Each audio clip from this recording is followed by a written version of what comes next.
Nijhum Sarkar from Dhaka. Guys, আজকে কিন্তু আমরা চলে আসছি, আপনারা যারা দেখেছেন ইন্টারনেট, ওয়েবসাইট, ফেসবুক, সোশ্যাল মিডিয়াতে ভাইরাল, যাকে আপনারা একদমই কম বাজেটের মনে করেন, কিন্তু আসলে সে কম বাজেটের লোক না, অনেক বিগ বাজেটের লোক।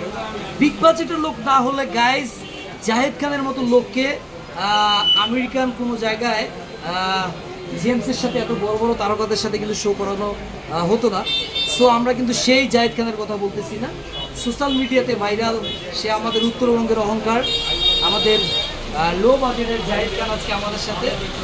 আজকে সরাসরি আমরা তার কাছে এসেছি এবং তার কাছ থেকে একটি কথা শুনবো আমরা। জাহেদ ভাই, আপনি কেমন আছেন? বলতে শাকিল ভাই। জাহেদ খান সবসময় ভালো থাকে, তাই লো বাজারেরটা অল টাইম ভালো থাকে, ঠিক আছে? জাহেদ খান এনি টাইম অল টাইম, কারণ যার এত সুন্দরী নারী ভক্ত সে তো ভালো থাকবে। ফার্স্টের পিস্টে সুন্দরী নারী ভক্ত, হয়তো বা এখানে আসছি মোবাইলের দোকানে, এই জন্য মানে এখানে সব পুরুষ মানুষ, তবে ওই যে অলরেডি এখানে মহিলা হেরে যাচ্ছে, এত কিন্তু ছিল না, ঠিক আছে? চলে আসছে তো ভালো আছে ভাই। আপনি কেমন আছেন? ভাই এই যে আপনার ঘড়িটা ভাই, এই যে বলেন না, এটা রোলেক্স বলে আবার চামাবাজি করবো না, কারণ এটা জানে সবাই যে গুলিস্তানের, এটা গুলিস্তানের। যাই হোক প্রিয় বন্ধুরা, আমরা আজকে আসলে চলে আসছি তার সাথে দেখা সাক্ষাৎ করার জন্য। আমার বন্ধু মানুষ, কাছাকাছি থাকি, সবসময় আসা হয় না, আজকে আসছি, খুবই ভালো লাগলো। At first take my sweet love, I do not know that for this situation. So আমরা খুবই প্রাউড ফিল করছি যে আমাদের উত্তরবঙ্গের আরেকজন সন্তান, আমিও উত্তরবঙ্গের।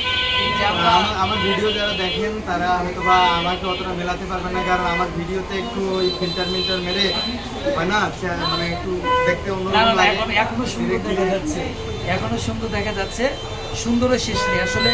তবে নিঝুম ভাই আমার থেকে অনেক সিনিয়র শিল্পী, তিনি STV সহ মাছরাঙা টেলিভিশনে তার প্রোগ্রামগুলো আপনারা দেখেন, তিনি অত্যন্ত ভালো গান করেন, সেই সাথে বিভিন্ন শিল্পীর যে মিমিক্রি, হ্যাঁ, এইসব ডায়লগ দিয়ে আমার থেকে সে ভালো ইদানিং মানে মিমিক্রি করে। তার একটা ডায়লগের আমি খুব বলো, ব্রাদার ঢাকা থেকে এসেছি ব্রাদার, ভাই এইটা একটু লাগলো ভাই, এই জিনিসটা আমার কাছে খুবই চমৎকার লাগে।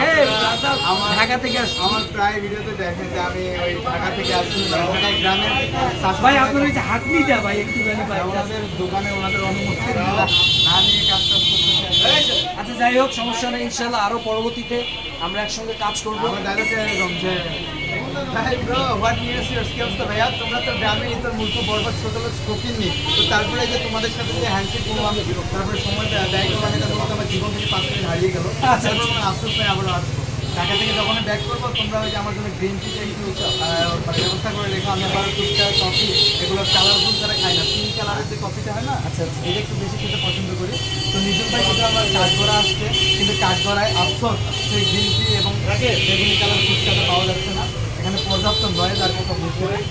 অনেক ধন্যবাদ, থ্যাংক ইউ সো মাচ। আসলে আমরা ওই রকম পরিবেশ পাচ্ছি না ভিডিও করার, অবশেষে পরবর্তীতে আমরা আরো ভালো ভালো কন্টেন্ট নিয়ে আপনাদের মাঝে আসবো। সবশেষে ডায়লগ একটা দিয়ে যায়, আর যেটা আমি সবসময় দেই হিসেবে, তো নিঝুম ভাইয়ের এই পেজটা থেকে ভিডিওটা দেখতেছেন বা আইডি থেকে ভিডিওটা দেখতেছেন কিংবা ইউটিউব চ্যানেল থেকে, অবশ্যই চ্যানেলটা সাবস্ক্রাইব করবেন, পেজটা ফলো দিবেন, না হলে এই টিকবাজি দিয়ে যে কোনো সময় যে কোনো মুহূর্তে যে কারো ঘরে দরজা ভেঙে ঢুকে যাবো। সো বি কেয়ারফুল, তাই লাইক দেবেন ভদ্রভাবে, না হলে ফোনটা কেড়ে নিয়ে ভাই নিজের ভিডিওতে নিজে লাইক দেবেন। Thank you so much, thank you very much.